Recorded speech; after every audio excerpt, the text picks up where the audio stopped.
Sullivan. Michael has served as Communications Director for the Governor's Office of Economic Development since its inception a decade ago.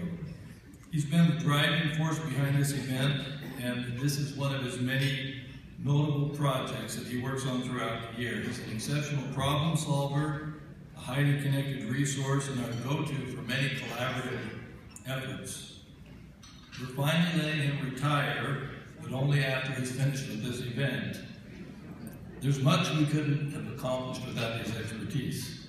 Michael, if you're here, would you come up? Hopefully he's in the room here.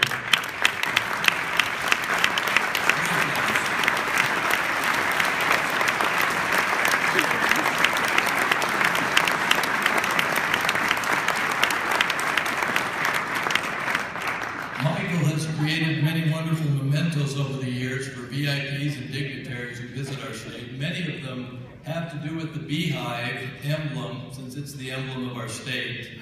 And so I thought it would be appropriate that he have his own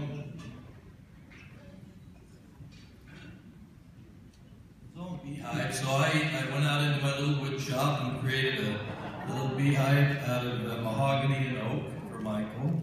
And on the back, inscribed, it says, Michael G. Sullivan, for invaluable service to his colleagues, friends, and Utah, from the Governor's Office of Economic Development. So join me in saying thanks to him.